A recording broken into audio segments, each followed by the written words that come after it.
Voilà. La Gemara d'Anchin, enfin la Mishnah plus exactement, c'est un traité qui s'appelle Erchin.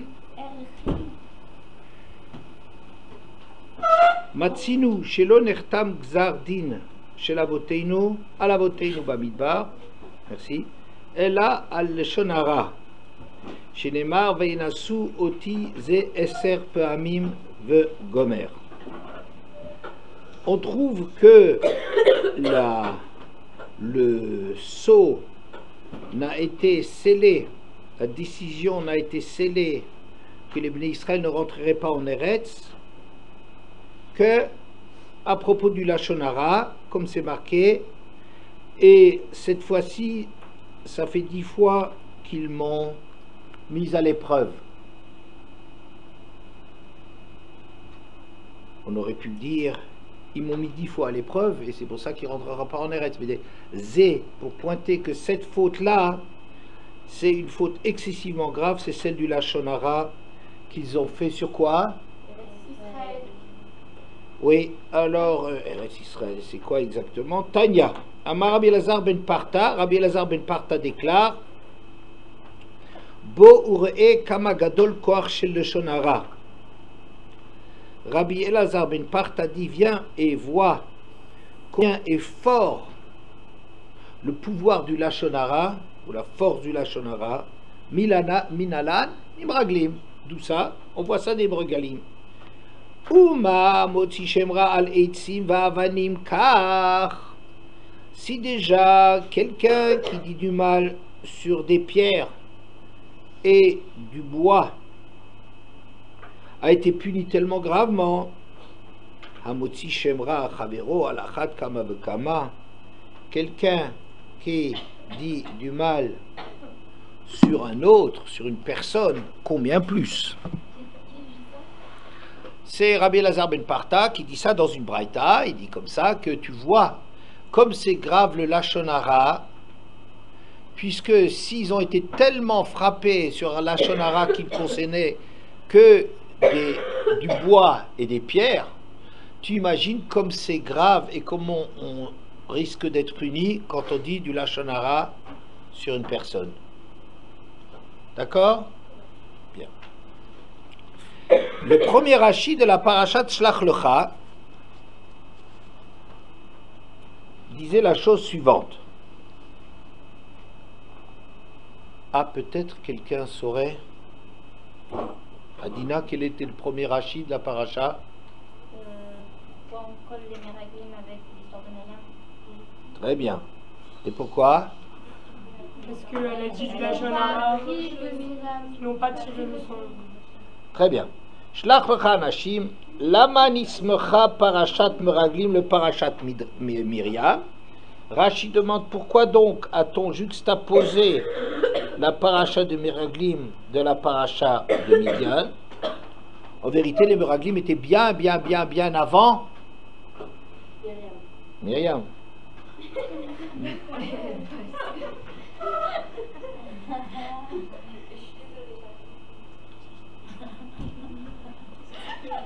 Le fils chez l'acta al iske diba chez dibra ba'achia, parce qu'elle a été frappée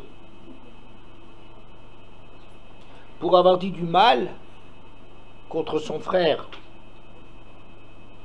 Ureshaim alal uraou velo lakrumussar. Alors ces Reshaim qui ont vu et n'en ont pas tiré un enseignement, ils n'ont pas appris. Aïe aïe aïe. Bon, c'est de toute façon quelque chose d'assez difficile, puisque si on dit que les Meraglim c'était bien avant, c'est la deuxième année de leur séjour dans le désert, alors que l'histoire de Myriam, c'est à la fin de l'histoire du désert. Pourquoi ça a été juxtaposé? C'est la Torah qui nous les met en parallèle, n'est-ce pas? Qu'est-ce qu'ils ont vu? Ils n'avaient encore rien vu à l'époque. Bon, c'est une question en tant que telle à laquelle je ne m'intéresse pas. Alors on va faire semblant que les deux parachiotes avaient une raison d'être écrits pour faire reproche aux Meraglim d'avoir vu la punition de Myriam et qui a parlé contre son frère, et eux, les Meraglim, n'en ont pas, comment on dit, pris de la graine, tiré de la graine, pris de la graine. Prends-en de la graine, ils n'en ont pas pris de la graine. Ils n'ont pas tiré mon rêve. Oui, non, mais c'est avec graine que ça m'intéressait. Voilà. Moi, je comprends pas. Parce que Myriam a parlé contre Moshe, contre un être humain, qui puisait le plus grand tzaddik qu'on ait connu, enfin quelqu'un de... Alors, si on voit qu'il a été frappé, comment on n'en a pas tiré du moussard? Mais vous voyez même que la Gemara elle-même, elle nous dit, une fois que tu as vu combien on a été frappé à cause des pierres et de tout ça, pour avoir parlé sur les pierres, combien plus sera puni celui qui parle contre son ami, n'est-ce pas? Donc on comprend bien, c'est d'ailleurs évident, que parler sur une personne, c'est infiniment plus grave que de parler contre des pierres. Alors on peut imaginer que quand bien même Myriam aurait été très gravement punie d'avoir parlé sur un tzaddik comme Moshe Rabbeinu, ben, on ne va pas penser à ce titre-là que c'est grave de dire du lachon hara sur des pierres. Je veux dire, les pierres, elles n'entendent pas, les pierres, elles sont pas... C'est vrai, Moshe était au-dessus de cela. Je veux dire, bon, ok, mais Hachem, il a pris fait et cause pour Moshe, parce qu'il y avait quelque chose de très, très désobligeant, très accusateur, très grave dans ce qu'ils ont parlé sur Moshe. Comment ils peuvent se permettre? Mais comment on peut se permettre de juger sans savoir? D'accord? Mais je dis pas, c'est Moshe Rabbeinu. Mais de là comprendre que ça devient grave de parler contre de la matière, comme c'est marqué. Vous avez dit que la paracha de Myriam, elle était après celle des Meraglim. Oui, mais je ne veux pas, j'ai aussi dit derrière que je ne veux pas examiner le problème dans l'histoire, de la chronologie, qu'est-ce qu'on peut reprocher alors que ça s'était pas encore passé. Je dis, je ne vais pas rentrer là-dedans. D'accord? Comme il dit le verset, dans le Midrash Rabbah, on rapporte cette juxtaposition, on dit Lo yadou velo yavinu, kitar meroot enehem, un verset de Yeshayahu. Ils n'ont pas vu, ils n'ont rien compris, car leurs yeux étaient obstrués d'arriver à voir. Ils étaient bouchés, ces gens-là. Mince alors. Mais regarde. Mais d'accord, mais je dirais. On voit bien dans la Gemara elle-même. Regarde comme c'est grave quand tu vois qu'on a été puni sur des pierres. Combien que c'est grave de parler sur un homme. Myriam, elle a parlé sur un homme, et le plus grand des hommes. Sur les pierres, qui dit que c'est ça, on appelle ça, ils sont bouchés, ils ne comprennent pas la gravité de cela. Mince alors, mais qu'est-ce qu'on veut? Vous comprenez? Donc je comprends pas, en vérité, on le reproche. Même si on dit que l'histoire de Myriam était avant, même que de n'avoir pas tiré un moussard de cette histoire de Myriam. Moi, je comprends pas.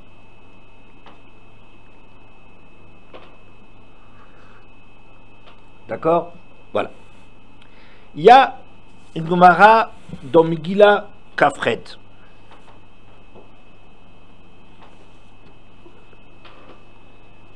Amoudbet. Resh Lakish sabde lahu tsurba merabanan. Resh Lakish, c'est un chacham d'Israël, a fait un espède, une oraison funèbre, à ce Talmid Chacham de Shriach Ba'ara d'Israël, qui, bien que venant de Bavel, venait souvent en Eretz. De Havetane Hilcheta Bekavdalet Shurata, et qui avait enseigné de la Mishnah, comme ça Rashi l'explique, dans 24 rangées d'élèves, il avait beaucoup d'élèves, il leur enseignait la Mishnah. Amar, Resh Lakish a dit, Vaï, Chassa Arad Israël Gavra Rabba. Quel malheur, quel grand homme que Israël a perdu. C'était même pas un Israélien. Il n'est pas d'Eretz. C'est quelqu'un qui était de Bavel. Il avait l'habitude. Ouais.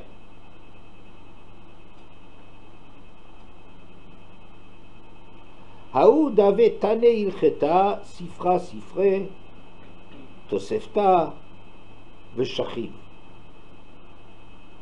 Ensuite, on raconte l'histoire de ce bonhomme-là qui enseignait qui avait étudié de la halacha, du sifra, du sifré, de la tosefta. Oh, c'était quelqu'un qui avait emmagasiné énormément de connaissances.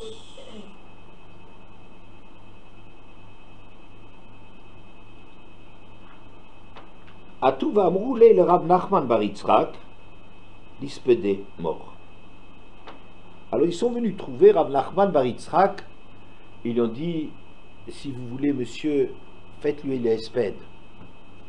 Ah, faites un espède pour cet homme-là qui a tellement acquis de connaissances. Amar, ispédé. Comment vous voulez que je dise quelque chose sur lui? Hay, Tsana, de Malesifra de Chasser. C'est un panier plein de livres qui manque. Qu'est-ce que je dis sur lui? Vous savez, c'est... Bon, il a des connaissances, et alors? Mais qu'est-ce que c'est que ces connaissances-là? Les connaissances, l'essentiel, c'est de comprendre ce qu'il y a derrière les connaissances. Les connaissances, c'est la matière première. Connaissance, il faut dire qui a écrit ce texte, est-ce qu'il est en conflit avec tel texte, qu'est-ce qui manque dans ce texte, est-ce que c'est un texte complet, etc., etc. Il y a des tas de mises au point qu'on est obligé de faire. Il ne suffit pas d'apprendre la matière brute, c'est très très loin de la compréhension véritable. C'est ça la Gemara qui manque. Quand la Gemara, elle veut tout de suite opposer des textes, elle demande quel est le lien entre le texte, est-ce qu'ils sont en contradiction, qui c'est leur auteur, qu'est-ce que, etc., etc. Mais ce monsieur, mais qu'est-ce que c'est un âne qui porte des livres. C'est un panier plein de livres qui nous manque. Et la Gemara de conclure,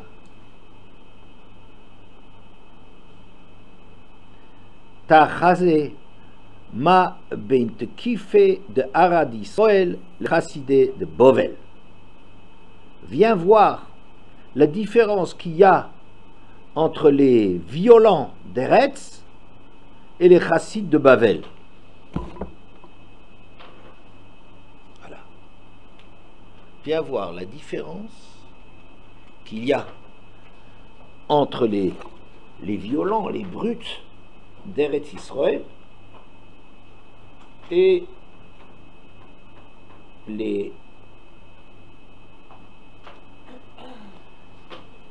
les chassidim de Bavel.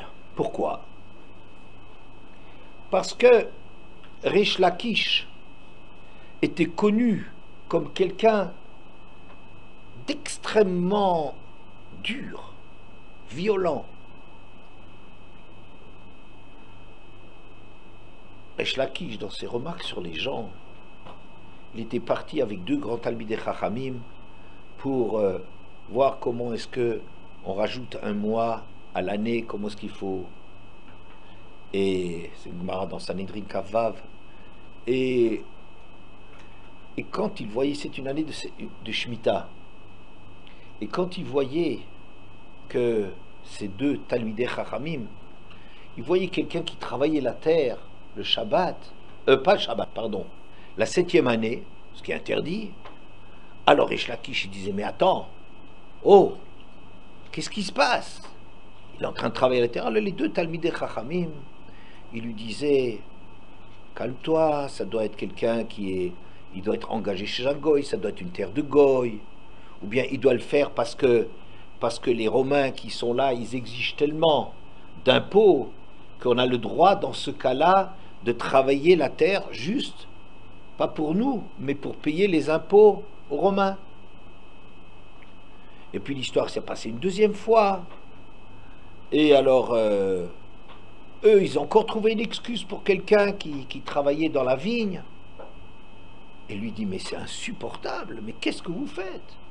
Et quand il est arrivé en Eretz, il est allé chez son maître, Rabbi Yochanan, il a dit, quoi, des gens comme ça, qui sont complices, qui ferment les yeux sur des gens qui travaillent la 7e année, ça c'est des gens qui ont le pouvoir de rajouter un mois de faire Ibour Hashana, de rajouter un mois. Mais c'est quoi ces gens-là? C'est des rigolos. Ou bien, il supportait pas du tout les gens de Bavel. Il dit, les gens de Bavel, pourquoi ils ne sont pas venus en Eretz? Qu'est-ce qu'ils sont restés là-bas? Quand, une fois il était dans l'eau, et que quelqu'un voulait lui donner la main pour lui sortir de l'eau, il l'a jeté comme ça, comme un vilain, comme ça. C'est quoi, mais oh! Pas besoin de toi, on s'en sort tout seul. On est gentil avec toi. Il ne parlait même pas avec Rabba Babachana, qui est un des grands de Bavel. Il ne lui parlait même pas directement parce que c'était quelqu'un de Bavel. Il y a plein d'histoires comme ça avec Resh Lakish. Toujours très violent, très négatif comme ça, très étonnant. Ça s'appelle quelqu'un de violent d'Eretz Israël. Ouais. Quelqu'un de violent d'Eretz Israël. Oh, il y avait encore des histoires avec lui. Il était comme s'il se comportait comme un seigneur. Quand il était dans la rue et que quelqu'un osait lui adresser la parole, il lui faisait son affaire sans témoin. Ça veut dire il avait des compagnons qui allaient casser la figure à un type qui s'est permis de lui adresser la parole dans la rue. Donc vous voyez un petit peu qu'est-ce que c'est comme... C'est un brut. Taki d'Eretz Israël, c'est quelqu'un qui était connu comme un de violents d'Eretz Israël. Mais comment un rab il peut être comme ça? Bon. Il a fait peut-être mal à toi? Ah, arrêtez avec ces trucs-là, il connaissait ces moussards. Bon, ok, d'accord, je ne suis pas en train de faire un cours de moussard. Dans les cours de moussard, il y a des questions aussi, tant mieux pour vous. Comme ça permet que même quand on fait du moussard, et peut-être surtout quand on fait du moussard, de réfléchir. Alors, et regardez, quand il s'agissait de faire les espèdes au bonhomme, à ce type-là qui était un voyageur de commerce, qui était... Oh là là, qu'est-ce qui nous manque? Quel manque terrible, quelle perte pour Eretz Israël. Il n'était même pas d'Eretz Israël. Quelle perte immense. Regardez son comportement, très paradoxal. Il est connu comme quelqu'un très à cheval sur les principes, très pointilleux, très dur avec les gens. Et quand il s'agissait de faire les espèdes, il dit, oh là là. De l'autre côté, Rav Nachman bar Yitzhak est connu comme un chassidash de Bavel. Un grand pieux de Bavel. Rav Nachman bar Yitzhak craignait tellement la faute, Yarechet, il craignait tellement la faute qu'on voulait dans la Mishnah, à la Mishnah de Sota, on est en train de décrire tout ce que le monde a perdu avec la disparition des grands hommes. Et quand on a parlé de la disparition de Rabbi Yehuda Hanassi, Rabbeinu Akadosh, une des choses qu'on a dites, Mishemet Rabbi Batla Yirat Chet. Quand Rabbi est mort, on a perdu la dimension véritable de ce que ça veut dire craindre la faute. À l'époque de Rav Nachman bar Yitzhak, on a dit il faut effacer cette Mishnah, elle n'est pas juste. Parce que cette Mishnah, elle ne connaissait pas Rav Nachman bar Yitzhak. Ce Rav Nachman bar Yitzhak, oh là là, celui-là, qu'est-ce qui craignait la faute? On ne peut pas imaginer. Ça n'a pas disparu avec Rabbi. Quelqu'un qui craignait la faute, il y a Rav Nachman bar Yitzhak. Or, paradoxalement, Au moment où il s'agit de faire un Hesped, un Babylonien qui connaissait plein de choses, il a parlé avec un mépris de ce père. Qu'est-ce que vous voulez que je dise? Qu'est-ce que vous me demandez à moi? Que j'aille faire des louanges, de dire des louanges d'un bonhomme qui connaît le chasse par cœur? Et alors? C'est nul. Donc on est devant un grand paradoxe que la Gemara souligne. Tachazi, viens voir.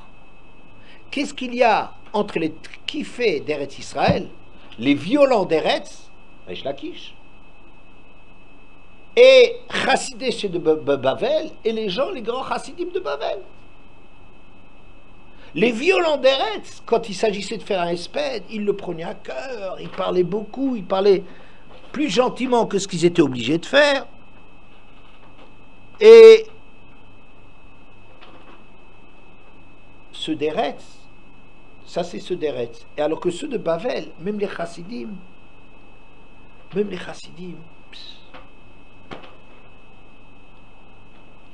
alors, c'est ça, à partir de là, que je voudrais réfléchir à la différence qu'il y a entre Chutz La'aretz et Eretz. Oui. Oui. Quand on appelle quelqu'un Rav, quelque chose, c'est toujours de Bavel. En Eretz, il s'appelle Rabbi. Rabbi Yochanan, Rabbi Elazar. Quand ils ont un nom devant, il y en a qui s'appellent Resh Lakish. Bon, si on peut l'appeler Rabbi Shimon ben Lakish, mais il serait appelé Rabbi si c'était en Eretz et Rav quand ils sont en Bavel. Donc un Rav, c'est toujours un Amora, quelqu'un de la Gemara d'Eretz. Toujours. De Bavel, pardon. De Bavel. Bien. Qu'est-ce qu'il y a comme différence entre Bavel et Eretz Israël? La Gemara raconte une Gemara très connue quand elle parle de l'importance d'habiter en Eretz. Elle raconte, donc Tuvot, Kuf Yud Aleph, c'est une Gemara très connue, que Rabbi Zeira, il se cachait de son maître Rav Yehuda parce qu'il voulait faire son alia. Et Rav Yehuda n'était pas du tout d'accord. Alors un jour, Rav Yehuda il attrape Rabbi Zeira et il commence à avoir une explication avec lui. Il dit, on ne quitte pas Bavel. La Torah elle est en Bavel. On n'a pas quitté Bavel. Et Rabbi Zeira, il a quitté Bavel. Plus que ça. Je crois que c'est Rabbi Zeira qui a jeûné 100 jours. Je ne pense pas à la suite. Peut-être il mangeait la nuit. Pour oublier la façon d'étudier qu'on avait en Bavel. Il voulait arriver à étudier selon la méthode qu'on pratiquait en Eretz. Vous savez que c'était deux grands centres. Il y a le Talmud Yerushalmi, ce qu'on appelle le Talmud de Jérusalem, celui dont le plus connu des maîtres, c'est Rabbi Yochanan. Et ce Talmud n'a pas duré très longtemps, mais c'est la Gemara, donc d'Eretz, sur la Mishnah. Et de l'autre côté, il y a eu le Talmud Bavli, c'est celui qu'on étudie en règle très générale, qui a connu beaucoup de générations, qui a duré à peu près 250 ans, et dans lesquels les plus grands maîtres se sont succédés. En Eretz, il y a eu des très grands maîtres, mais ça a été beaucoup plus court. Bien. Et Rabbi Zeira, il voulait, lui qui avait été formé en Bavel, il voulait oublier l'enseignement de Bavel au profit de celui d'Eretz. Comment? On prie. On jeûne et on prie. En fait, il voulait Torah et sa Torah. La façon. La façon. l'enseignement, la pédagogie.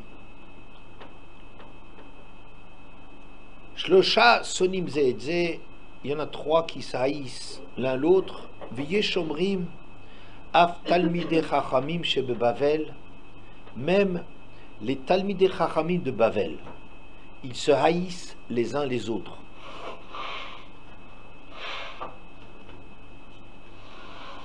Oui, c'est quoi ça? En Eretz, Ohavim Zelazé, ils avaient une autre méthode de s'apprécier. C'est-à-dire, si vous voulez comparer, il y a deux façons d'établir une halakha. Il y a une façon que, quand quelqu'un dit quelque chose, on démolit ce qu'il est en train de dire. On essaye de trouver toutes les questions de tous les côtés, sous tous les angles, on tourne les questions et chaque chose qu'il y a à dire doit être passée par un tamis, être filtrée autant de fois qu'il se doit, et tout le temps on est en train de... C'est Talmidei Chachamim Sonim Ze et Ze, ils se haïssaient les uns les autres. Il ne faut pas croire une demi-seconde qu'ils se haïssaient, Chas de Shalom. Mais leur méthode d'étude, c'était le Emet, rien que le Emet. Ça veut dire, avec le Emet, on ne peut pas transiger. Avec le Emet, une chose qui est vraie, c'est vrai, ça doit répondre aux questions. Si c'est faux, c'est faux.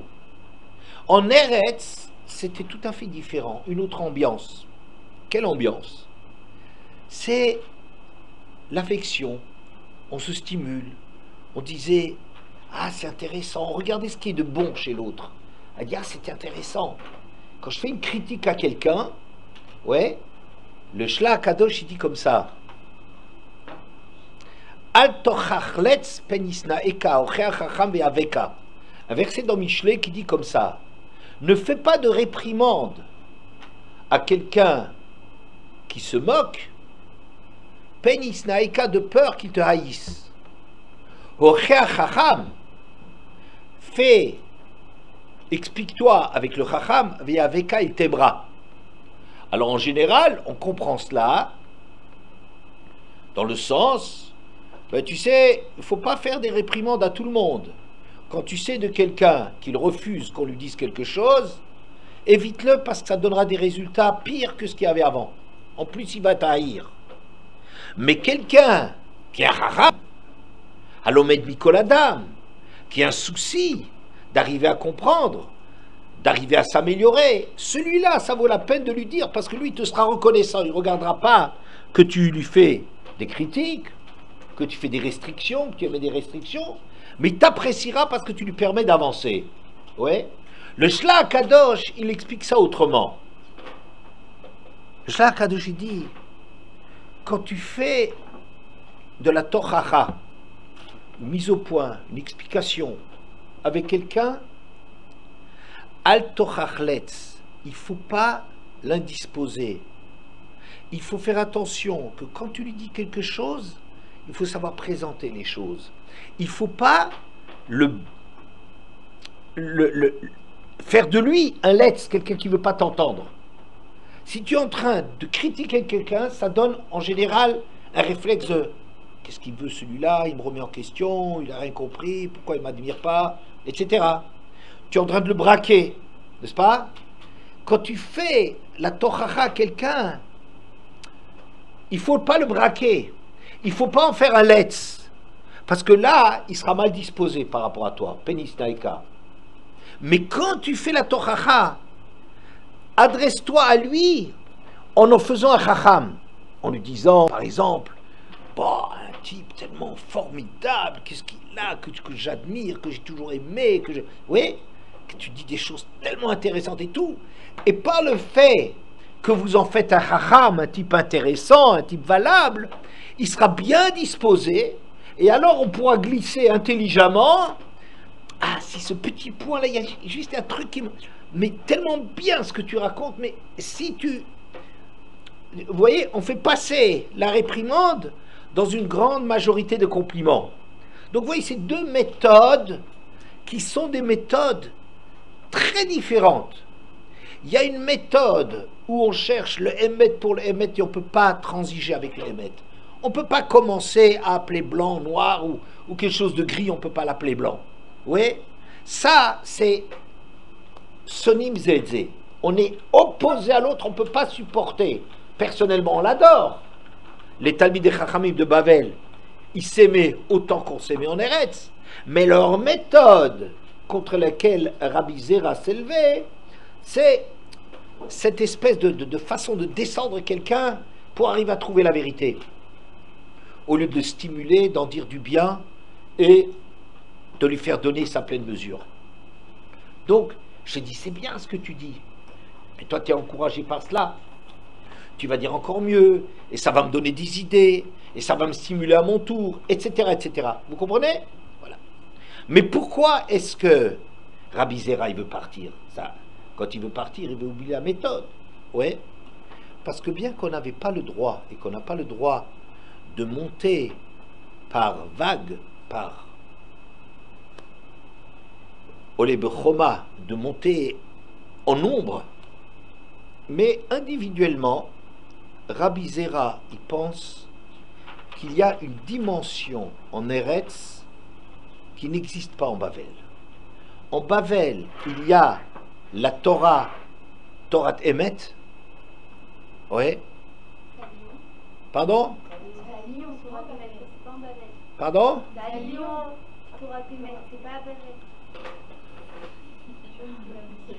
C'est pas moi qui ai appelé cet endroit Torah Emet. À part ça, je ne fais pas de critique, je ne dis rien du tout. La vérité, c'est que je suis un babylonien. Alors, mais mon état d'esprit, c'est sûr. Alors,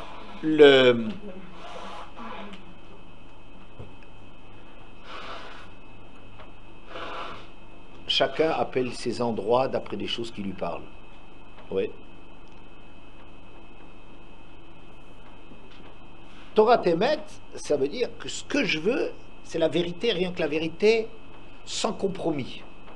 Les choses pures, les choses vraies, on ne peut pas transiger. Mais qu'est-ce que ça veut dire transiger? Quelle est la dimension d'Eretz?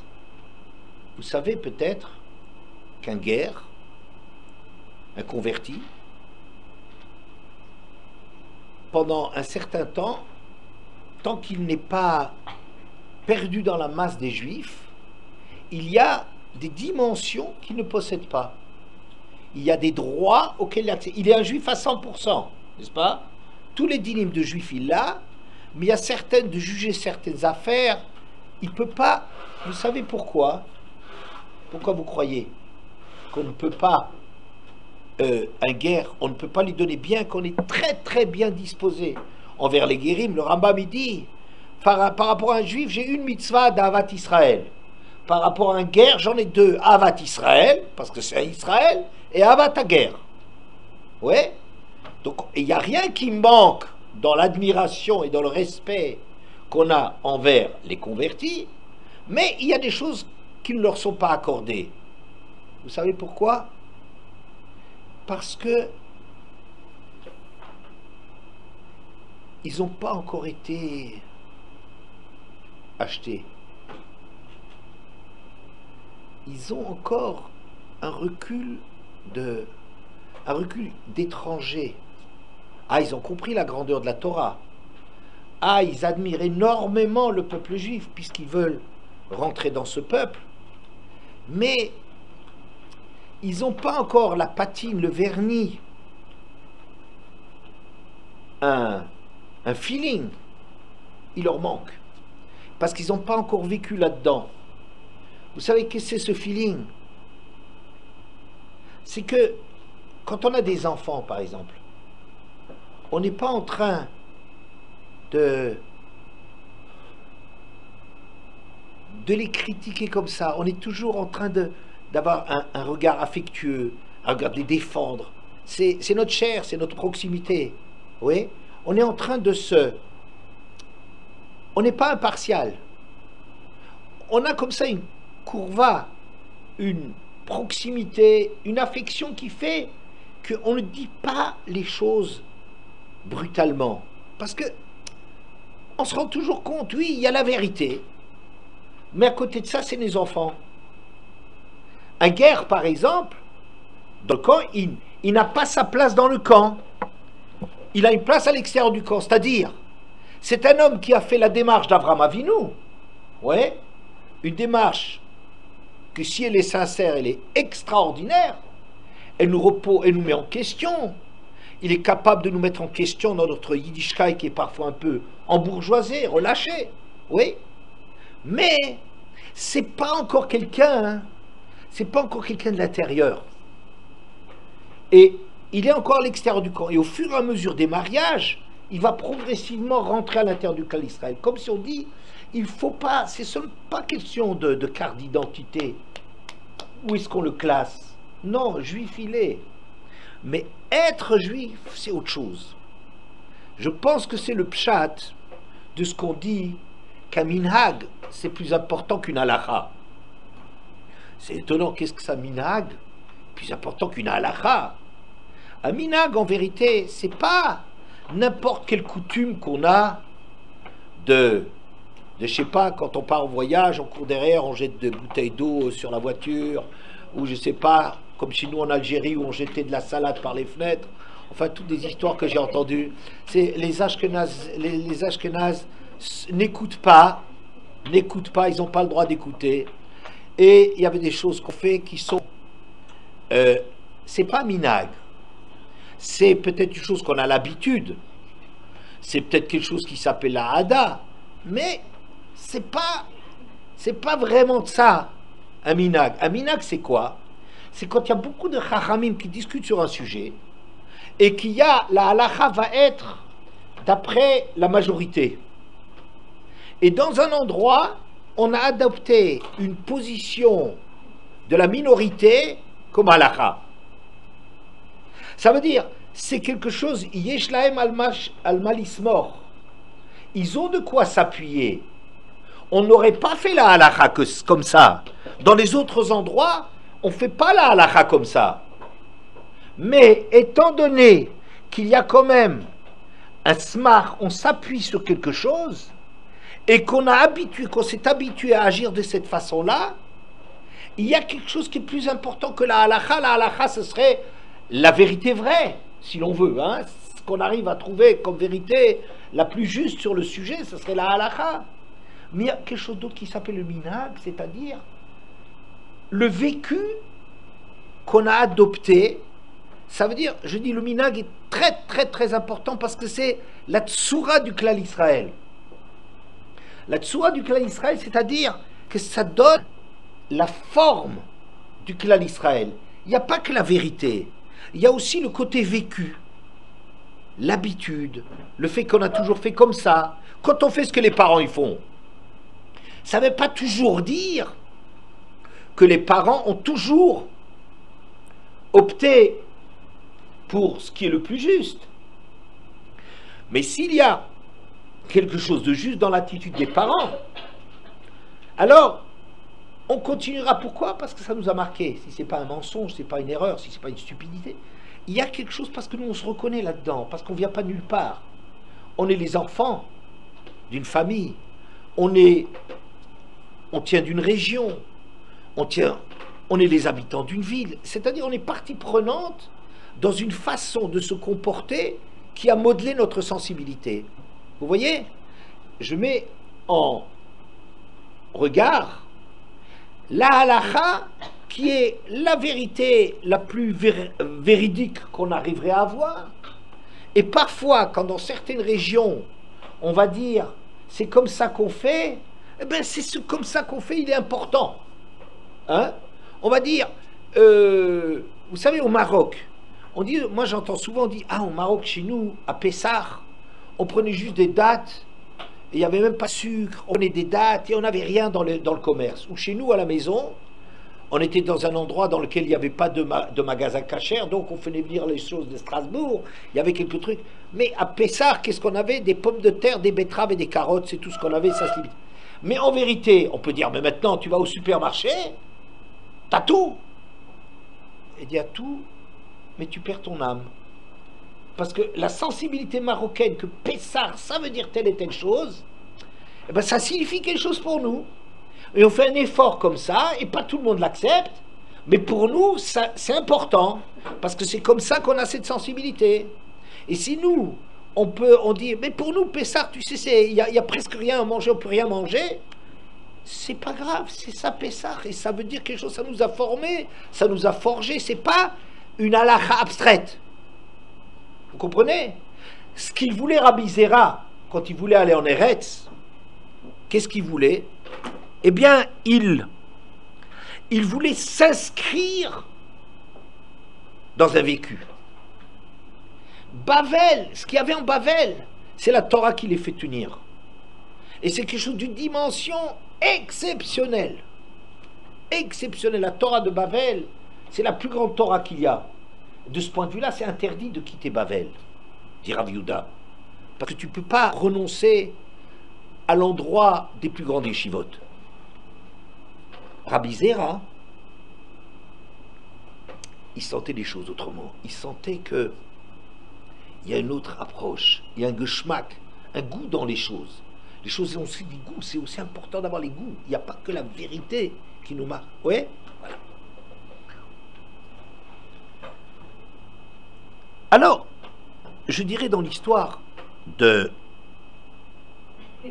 Reish Lakish et de Rabbi Nachman, de Rabbi Nachman Bar Yitzhak, que finalement, ils sont en train d'être en le contraire de leur dimension. Le chassid, ça devient un brut, et la brute devient un chassid.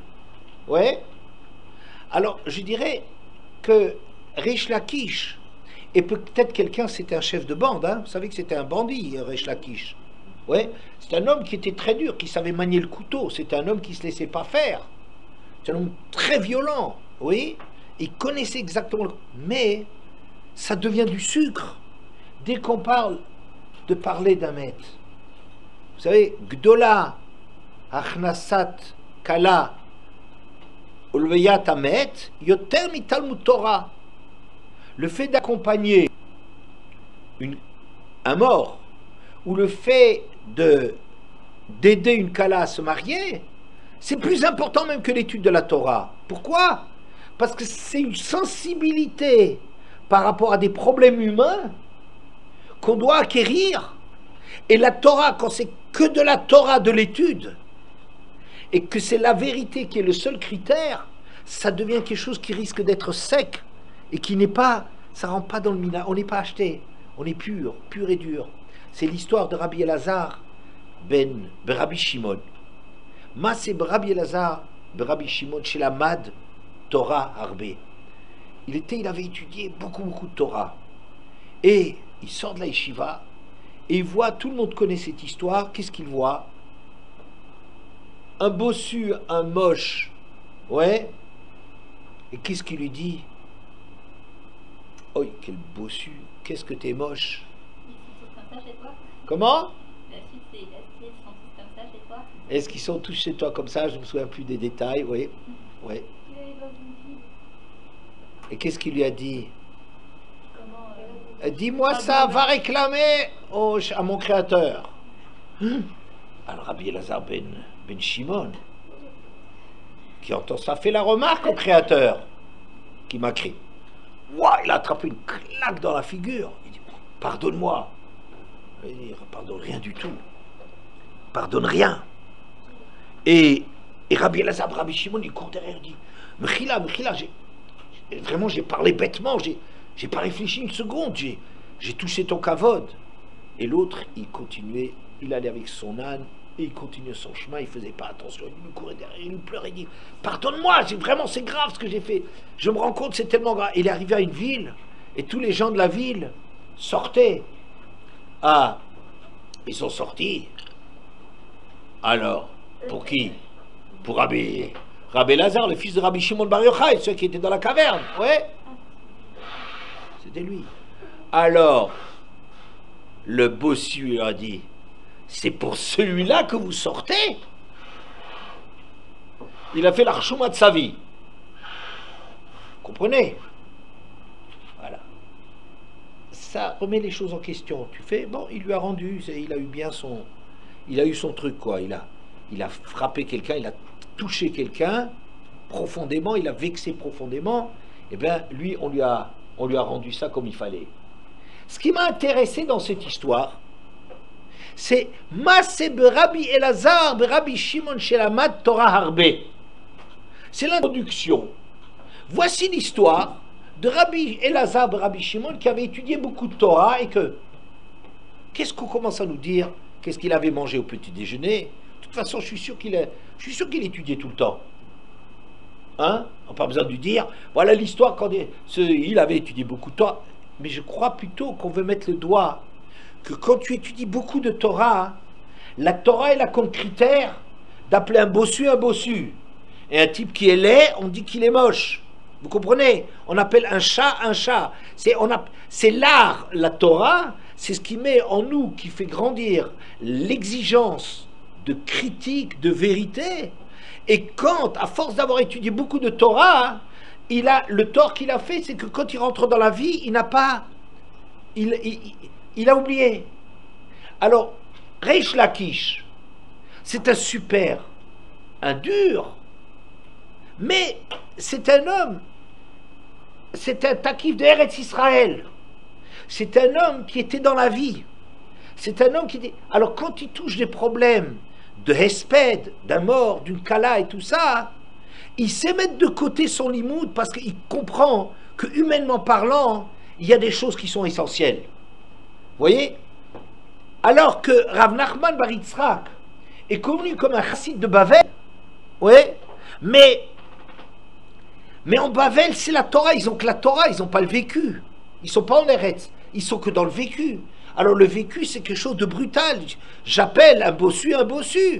Et un type qui ne sait pas étudier, enfin qui à mon sens, eh ben c'est un type, je ne peux pas lui faire un espède. Je dirais presque. J'ai pensé ce matin même que Rav Nachman bar Yitzhak, il est qualifié, comment je l'ai appelé tout à l'heure? Pardon?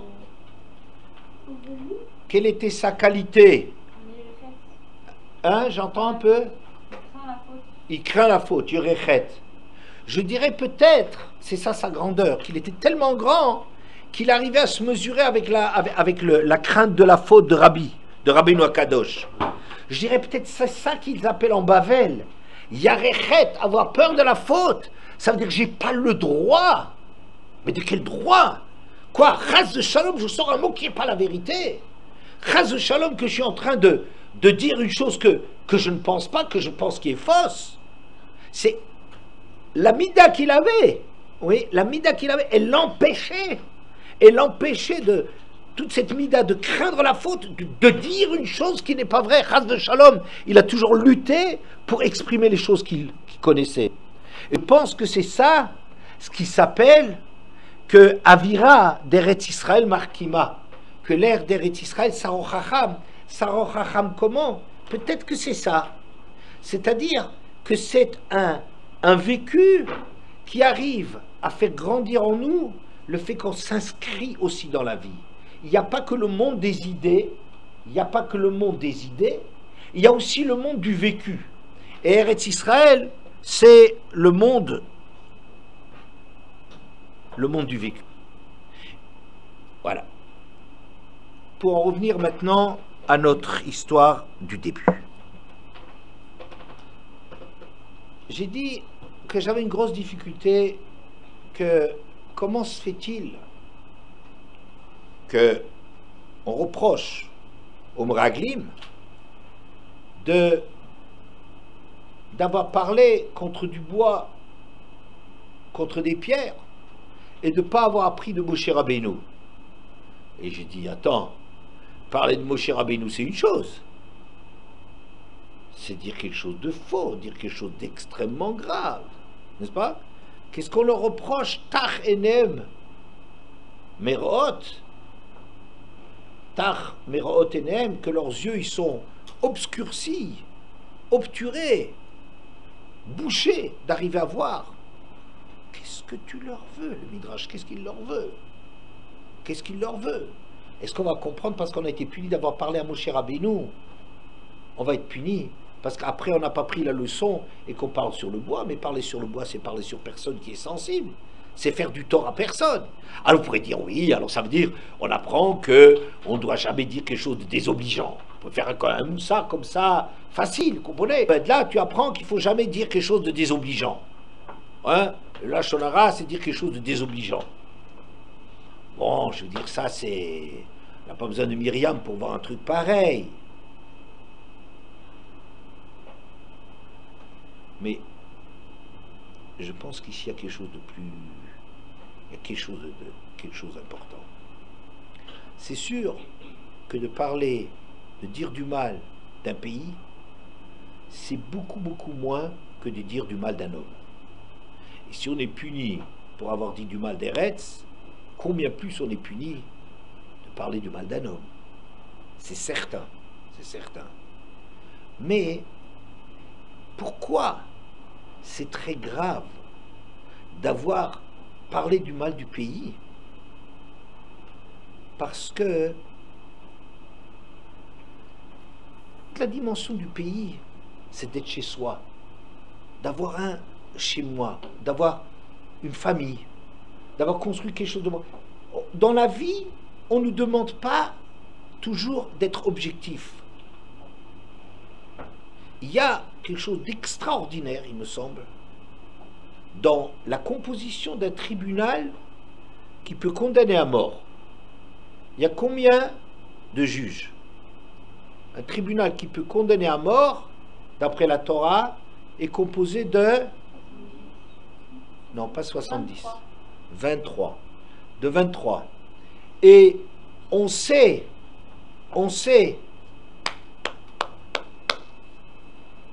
que pour obtenir ce chiffre de 23, c'est marqué Veshaftu Aeda, Veitzilu Aeda. Et l'assemblée, et une assemblée c'est 10, comme on voit dans les Meraglim, ils étaient à 12. Ad matai la Eda Araazot, jusqu'à quand est-ce que je continuerai avec une assemblée mauvaise comme celle-là? Comme il y en avait deux qui étaient bons, c'est 10. Alors dans le tribunal, il y a Eda, le Shaftu, Shofetet, Veitzilu Aeda et Eda Matzelet. Et 10 pour innocenter. Vous entendez ça? C'est quelque chose d'incroyable. Pour organiser le Bédin, finalement, il y aura, pour certaines raisons, on sera 23. Mais quelle est la composition de ce Bédin? C'est il faut se soucier d'une Eda Shofetet, de juges qui jugent, qui établissent la vérité, Ve'eda Matzelet, et une assemblée tout autant qui essaie d'innocenter. Pardon? 10 et 10. juges et 13. Non, je dis pas 13. Je dis de là, on arrive jusqu'à 20 et après il sera rajouté 3 pour d'autres raisons. Mais ce qui est incroyable, les gens qui jugent, ben déjà, ils essayent pour juger une affaire de voir le côté positif et le côté négatif.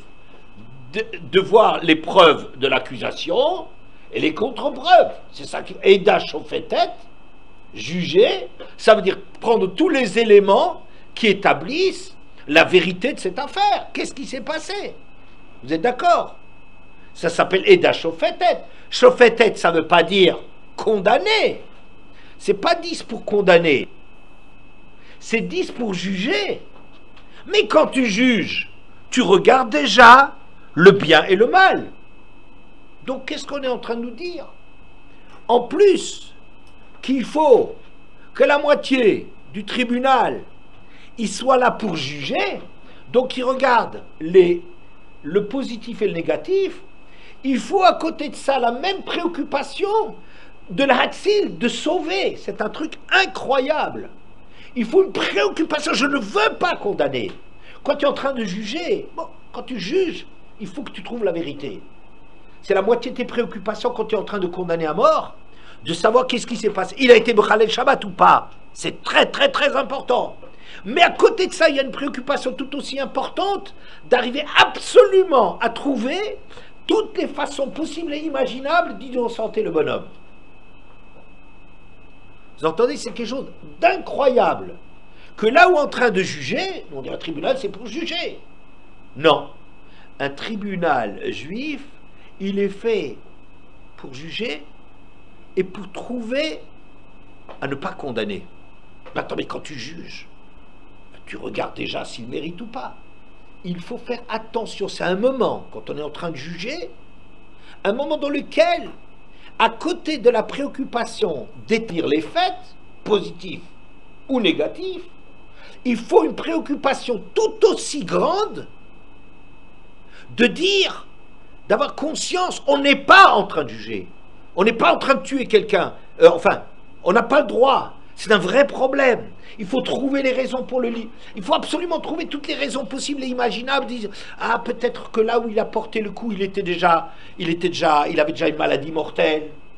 Ah, peut-être là où il lui a percé, il a poignardé dans la tête. Peut-être qu'il y avait déjà une malformation. Trouve tous les machins, mais qui valent rien. Vous comprenez? C'est bidon, ces trucs-là. Mais il faut que tu cherches tout, que tu travailles sur le fait de vouloir, alors que tu es en train de travailler pour établir les faits, pour juger, il faut que tu travailles à innocenter le bonhomme. Vous vous rendez compte, c'est quelque chose d'extraordinaire qu'un tribunal, il a tout autant la préoccupation de relaxer un coupable que de le condamner. Vous comprenez ça? C'est pour ça, par exemple, on n'accepte pas dans le tribunal de prendre un vieux chacham ou d'après d'autres, quelqu'un qui n'a pas eu d'enfant. Pourquoi? Parce qu'un vieux chacham, il est déjà trop dans la théorie, dans l'abstraction, dans la vérité théorique. Il est en train de chercher la vérité. Non, la vérité peut-être vraie de vrai. Mais c'est déjà une vérité qui est déconnectée de la difficulté d'avoir des enfants. Quelqu'un qui a des enfants, il est Rahmani. Yaakov Avinu, on dit qu'il est Avarahaman. Il a pitié. Pourquoi? Il sait ce que c'est avoir des enfants. Il sait comment que c'est difficile d'essayer d'éduquer les enfants. Comme on essaye, on fait des efforts et tout. Et c'est tellement difficile. Et on n'arrive pas. Et on s'investit et ça ne sert à rien. Et il y a tellement de choses qui peuvent arriver. Tellement de... Vous voyez? Cette préoccupation-là, il faut avoir des enfants pour arriver à être un juge. Pour juger. Mais non, pour être un juge, il faut savoir juger, il faut savoir réfléchir, il faut savoir raisonner, il faut connaître les textes. Oui, tout ça c'est vrai. Et d'achauffer tête. Mais il y a une préoccupation, et d'amatzelet. Et un homme qui est trop dans la vérité de l'analyse, il oublie ce facteur humain. C'est pour ça, pour en revenir ici, à Eretz, qu'est-ce qui est grave sur les Etziva Avanim? C'est pas seulement un truc très général, faut pas critiquer. La shonara c'est grave, faut pas critiquer. C'est vite dit, c'est facile à dire, c'est du prêchi-prêcha, vous comprenez? C'est autre chose. Il faut savoir qu'on veut être impliqué dans la vie. Comme Rabbi Zera, on veut rentrer en Eretz, on ne peut pas dire du mal des Eitzim Vavanim, pas parce que c'est grave en soi, qu'il y a quelqu'un qui va être touché, ou parce que c'est une attitude négative, pas plus que ça. C'est vrai aussi, mais c'est pas suffisant. C'est parce qu'il faut avoir conscience de l'importance d'avoir un chez-soi. À côté de la Gemara, il faut être marié. Vous comprenez? Ah, c'est vrai que le mariage, ça enlève de la disponibilité pour arriver à étudier. C'est vrai. Mais d'un autre côté, le mariage, ça le met en contact avec quelqu'un d'autre. Il n'est plus dans sa bulle de la réflexion. On est au contact de quelqu'un. C'est ça ce qu'il faut, c'est ça qui est grave d'avoir dit Eitzim Vavanim. C'est pour ça qu'ils ne sont pas rentrés en Eretz. C'est pas stam parce qu'ils ont du mal d'Eretz. Alors Mida que Neged Mida. Si vous dites du mal d'Eretz, vous ne rentrez pas en Eretz. Moi je pense que c'est plus grave que cela. C'est si tu dis du mal d'Eretz, ça veut dire que tu n'as pas du tout compris que d'avoir un chez-soi, c'est une exigence de la personne. Toi, tu aimes trop le désert. Le désert où tu avais la leçon directement d'Akadj Borou, tu as les leçons, tu as la Torah, la plus grande Torah qui puisse exister, la plus grande perfection, tu es ébloui par ça, tu es fasciné par ça, tu es hypnotisé par ça. C'est extraordinaire, cette Torah qu'on a dans le désert. Mais tu ne te rends pas compte qu'il te faut des Tzimvavanim. Oui, tu es concerné par la vie. Il y a un verset de Lamartine que je trouve extraordinairement bien, beau. Objet inanimé, avez-vous donc une âme qui s'attache à notre âme et la force d'aimer? Comme c'est joli. Objet inanimé, avez-vous donc une âme qui s'attache à notre âme et la force d'aimer? Moi je trouve un des plus beaux vers de la poésie française. J'en connais pas beaucoup. Tu vois, ça veut dire que dans le monde, dans la vie en société, dans la vie de famille, dans la vie de couple, donc on a une réalité de nous-mêmes qu'on ne peut pas dévaloriser ça parce que ce n'est pas des êtres humains. C'est grave, on ne peut pas. Ce qu'ils rejettent en Eretz, c'est pas qu'ils ont rejeté Eretz, c'est parce qu'ils n'ont pas compris qu'il leur fallait un endroit qui leur donne une chorma de la vie, qui leur donne vous voyez, cette méthode d'apprentissage qu'il y avait en Eretz, c'est aussi quelque chose qui est beaucoup plus conciliant, on se comprend, on ne dit pas comme ça les choses brutales, on dit, voilà, et c'est ça peut-être qu'on peut comprendre, que c'est vrai que du point de vue faute, la Gemara a raison, que si tu apprends la punition qu'on a eue de parler sur Eretz, combien plus on est puni comme... Mais de ne pas voir, quand on a parlé de Moshe Rabbeinu, et ça je dis, ça c'est une leçon sur le Lashon Hara, de ne pas avoir vu que la gravité d'avoir parlé sur Moshe, ce Lashon Hara, c'est d'avoir considéré Moshe comme un cas clinique. Vous savez, un médecin, il va dire, waouh, Harak Moshe diber Elohim, Abanu diber Elohim. Quoi, c'est seulement à Moshe que Hachem... Vous êtes en train de réduire un être humain à un cas de droit.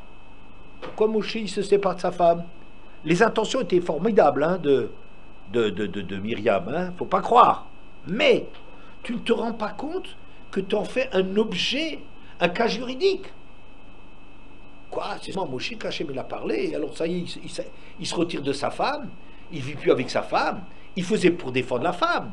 Mais ils ont oublié que Moshe Rabbeinu, c'est pas un cas, c'est pas un truc, on va dire, si c'est lui comme ça, mais moi je suis aussi bien que lui.